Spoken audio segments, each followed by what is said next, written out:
salamat sa pagpapalain ng mga anak at ang pagkain at sa devotion ang pasalitan ay linis ng hashtag at ang topic ko na pagkakain ng inyong sino ang tunay ng mga pare. Ngayon po ang aking mag-aaral ako sa Hebrews chapter 4 verse 14 at buksan po natin ang ating pusong isip sa mga nagsaklaro.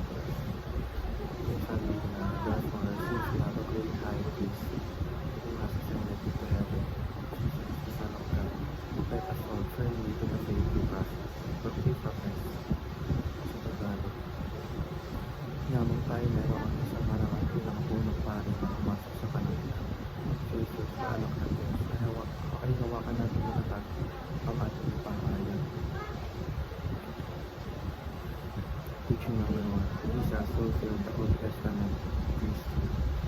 Sa bumuti pa ng pari, magsisilbing tagapagpagutan sa panggitan ng Diyos ng mga tao. Nalagahan daw ng mga tayo bilang sakripisyo para sa kasalanan ng bayan. Ngunit sa Jesus ang dakilang punong pari, pagkat siya mismo ang sakripisyo, kanya natupad ang lahat ng pinakailangan upang maibalik ang relasyon ng tao sa Diyos. Wala nang kailangan ulitin pa ako. Teaching number 2, Jesus offered himself as a perfect sacrifice. Hindi katulad ng mga tayo na paulit-ulit na hinahanap. Isa sa minsan naman nagalit pa tayo sa isang sakripisyo sa panahon upang iwasan ang kasalanan ng buhay. Ito ang ipapakita ng pagtuwa ng Diyos. Teaching number 2, Jesus built the spiritual temple of his body. Hinihiro ng Jesus ang spiritual temple ang kalatipaman. Sa verse sinabi ng Jesus, masakin niyo ang temple ng parukan. At sa loob ng 3 araw ay kakalipan ko. Ang tinutukoy niya ay ang kanyang katawan. Ibig sabihin, hindi na sa physical na usanin na tagpuan ng kapasensya ng Diyos, kundi with Kristo. Sa pamagitan niya, ang pananampalataya ay naging marami ng spiritual na katawan ng Diyos. Application number 1, obeying Christ is part of this royal priesthood. Hindi ang mga mananampalataya tayo ay tao na royal priesthood.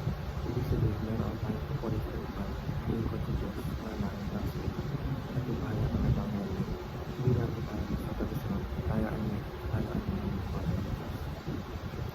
Teaching application number 2, offer yourself as a living sacrifice. Ihanda ko sarili bilang buhay na rin.